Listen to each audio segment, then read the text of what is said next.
علامہ صاحب میرا سوال کالا خضاب لگانا کیسا ہے؟ اور جو امام صاحب کالا خضاب لگاتے ہیں کیا ان کے پیچھے نماز ہو جاتی ہے؟ کالا خضاب لگانا حرام ہے اور لگانے والوں کے پیچھے نماز پڑھنا مکروہ تحریمی ناجائز اور گناہ ہے۔ اگر کسی نے نماز پڑھی تو اس نماز کا دوبارہ پڑھنا، دوبارہ لوٹانا واجب ہے۔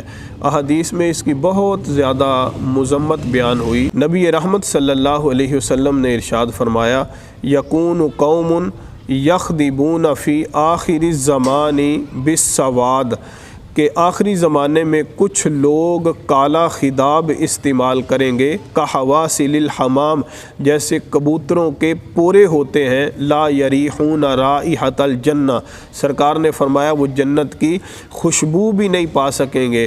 اسی طرح فردوس اور جامع صغیر کے اندر روایت موجود ہے، پیارے آقا صلی اللہ علیہ وسلم نے ارشاد فرمایا اول من اخضب بالحناء والقطم ابراہیم، سب سے پہلے جس نے سرخ مہندی اور قطم کو استعمال کیا وہ اللہ کے حبیب حضرت ابراہیم علیہ السلام ہے۔ واول من اختضب بالسواد فرعون، اور سب سے پہلے کالا خضاب فرعون نے لگایا۔ اسی طرح مجمع الزوائد اور الجامع الصغیر کے اندر روایت ہے، نبی رحمت صلی اللہ علیہ وسلم نے ارشاد فرمایا من خضب بالسواد وجہہ اللہ یوم القیامہ، کہ جس نے کالا خضاب لگایا اللہ قیامت کے دن اس کے چہرے کو کالا کرے گا۔ شیخ محقق عبدالحق محدث دہلوی علیہ رحمہ نے فرمایا کالا خضاب لگانا حرام ہے۔ امام اہل سنت سیدی امام احمد رضا خان علیہ رحمہ آپ نے فرمایا حالت جہاد کے علاوہ مطلقاً کالا خضاب لگانا حرام ہے، اور اس پر احادیث صحیحہ معتبرہ ناطق صحیح احادیث کے اندر صحیح ستہ کی احادیث کے اندر موجود ہے، اور باقاعدہ امام اہل سنت نے اس پر مستقل کتاب تصنیف کی۔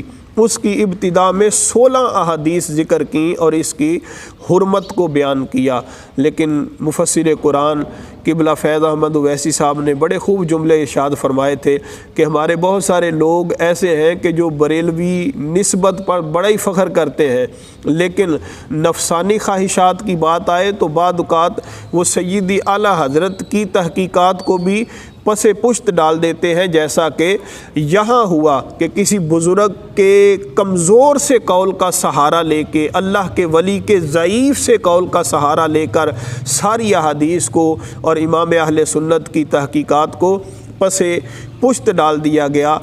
امام اہل سنت نے اس معاملے میں بڑی شد و مد کے ساتھ اس کی حرمت کو بیان کیا۔ ایک مرید نے آپ سے یہ پوچھا کہ میں نے ایک کتاب میں پڑھا ہے کہ امام نے شہادت کے وقت کالا خضاب لگایا ہوا تھا، تو آپ نے فرمایا کالا خضاب لگانا حرام ہے۔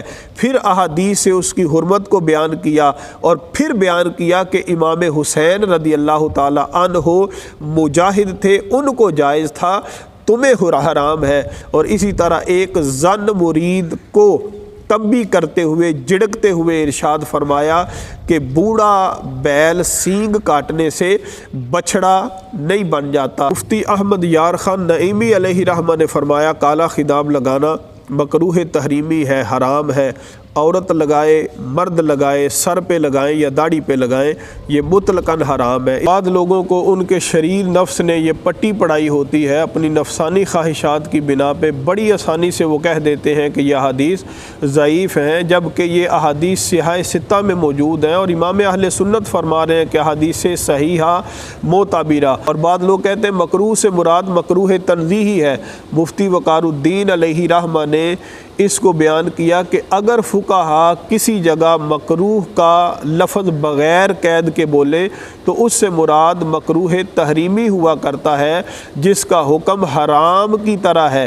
اس لیے کالا خطاب لگانے والا فاسق ہے، اس کے پیچھے نماز پڑھنا مکروہ تحریمی ہے، ناجائز ہے اور گناہ ہے۔ اگر کوئی نماز پڑھے گا تو اس نماز کو دوبارہ لٹانا واجب ہے۔ بعض احباب کہہ دیتے ہیں جی ہم تو حالت جہاد میں ہیں، ہمارے سیاسی حریف ہیں، مذہبی حریف ہیں، اگر نہیں لگائیں گے تو ہم ان سے نیچا دکھیں گے۔ تو سید اعلیٰ حضرت نے فرمایا جہاد وہ ہے جس کو شریعت جہاد کہے، تمہاری اپنی نفسانی خواہشات سے کسی چیز کو جہاد قرار دے دینے سے وہ جہاد نہیں بن جاتا۔ اسی طرح ہمارے بعض لوگ بڑی نادانی سے کہہ دیتے ہیں جی وہ فلاں علامہ صاحب، فلاں مفتی صاحب، فلاں بہت بڑے پیر صاحب لگاتے ہیں، تو پیر صاحب کے، مفتی صاحب کے، علامہ صاحب کے لگانے سے شریعت کا حکم نہیں بدل جائے گا۔ اگر پیر صاحب لگاتے ہیں تو پیر صاحب بھی گناہ گار ہیں، علامہ صاحب لگاتے ہیں تو علامہ صاحب بھی گناہ گار ہیں، شریعت کا حکم سب کے لیے یکساں ہے۔